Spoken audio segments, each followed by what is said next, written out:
Hey everyone, Mason the Brock Henderson here, and this is Criminal Minds, Season 11, Episode 7, 7-Eleven, Target Rich. And they took the story with the assassins a little bit farther. Finally got my wish, so huzzah. Um, but anyway, it's not really the main part of the episode, but it is referenced again, and it looks like hopefully it'll kind of stick around a bit more, and we'll see it more than just like the mid-season finale and then the season finale, because that's generally become the formula in the past couple seasons. Introduce main villain, have epic climax mid-season, and then have epic finale at the season finale. So hopefully they don't do that again. But anyway, like I said, Target Rich, very interesting episode.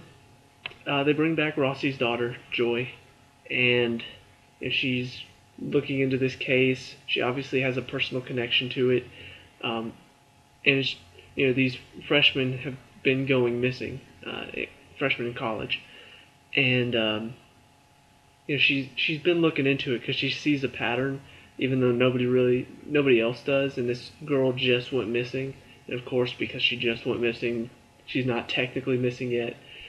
But it's one of those things that has happened a lot in this series where one person goes missing and somebody close to them or somebody that knows them believes that they've been kidnapped, but because it's only been one day, technically the 48 hours hasn't passed yet to consider them technically missing, so the cops will help, so they turn to the FBI.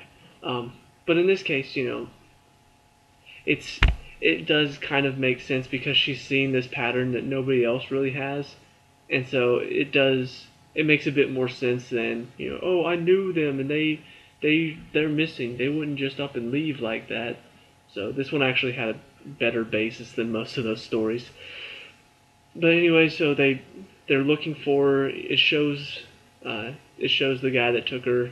This show has never been one for mystery, and they generally show the bad guy before. Only a couple times has it been hidden, and those episodes have been interesting. But anyway, but it shows him, he's like locking her up in his attic while hiding her from his dad, and he tells her, if you scream, if you make any noise, I'll kill you. And you can tell that he's kind of, obviously he's off somehow, but he's not like a killer. And all these girls that went missing, like they were never found again.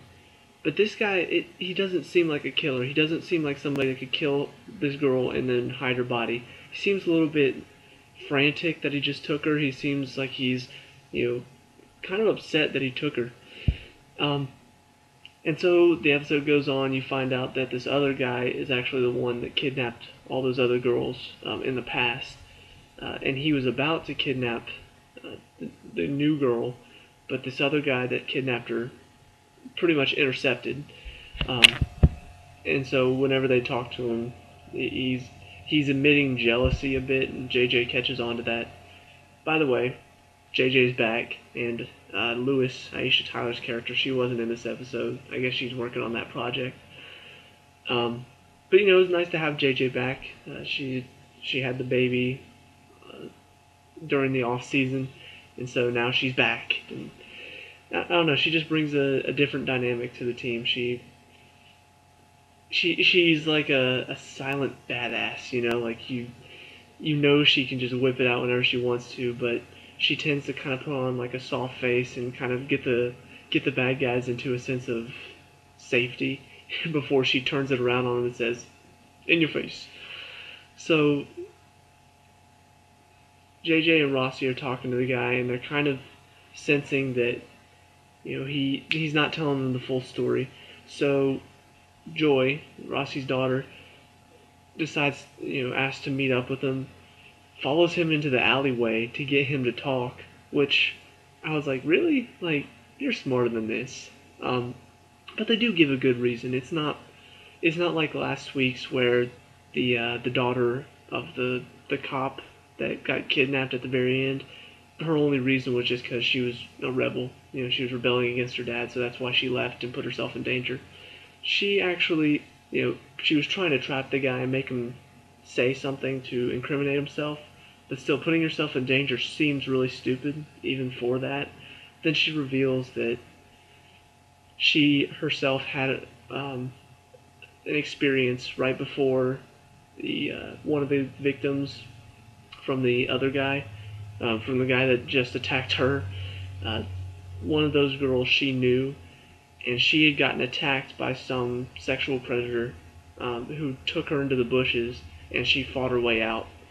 And then the very next day, she didn't report it. The very next day, her friend went missing, and it's the guy that she was just talking to, the guy that the FBI were talking to.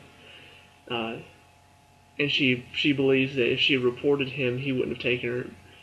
So it does make sense that she went to such dangerous lengths. It's not like, she just did it because she had a hunch. She actually had a good reason.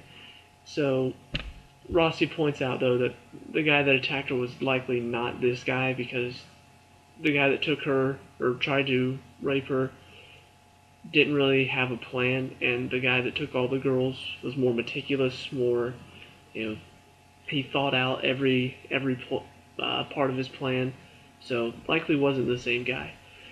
But based on what he said and the answers that he gave her, they had enough to search his house and get the information to arrest him for the other kidnappings. As for the new guy, they find out about, he apparently was this girl's like delivery guy for her Chinese, which I don't know, that to me was kind of silly. Like, you deliver Chinese to a door constantly. You really think you're not going to be one of the first suspects? But this guy, the new the kidnapper, his father's abusive. He's having to take care of him because of a heart attack. So that's why he lost it, and he just really wanted this girl. He fell in love with her in his own psychopathic way or sociopathic way. And so, took her and was keeping her up in his attic. Father finds her at the very end and says, "We got to get rid of her," and is about to kill her, and then the son kills him just before the FBI shows up and takes him away. So, the case, that was the case in a nutshell.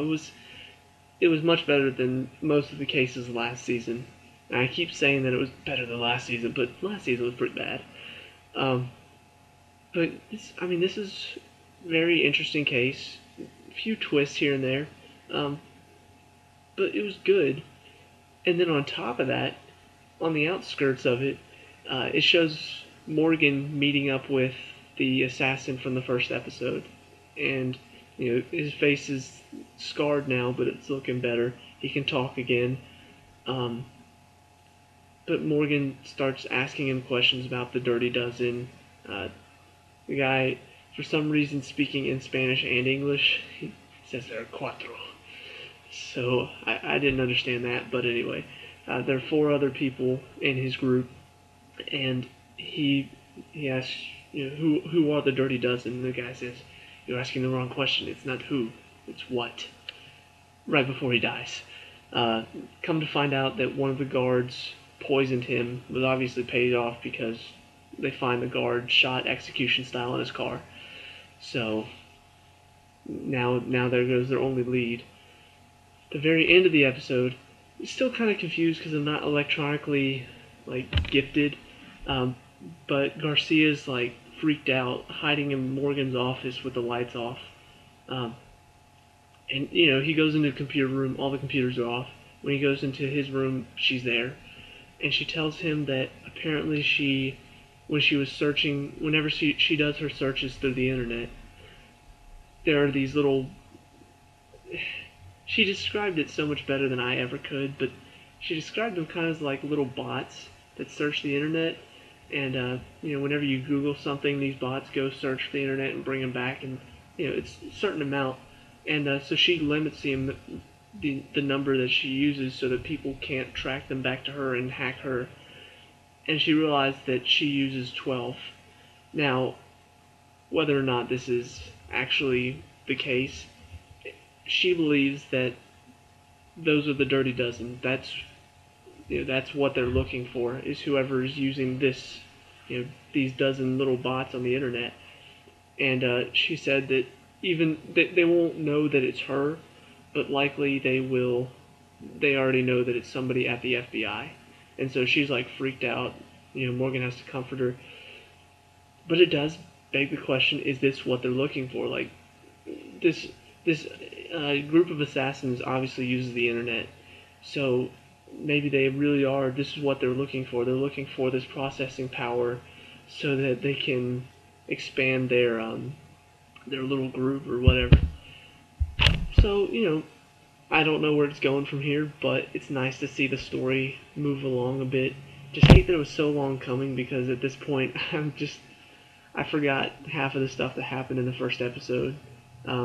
So I don't know. It was a little bit long to get to this point, but it's nice to see it finally happen.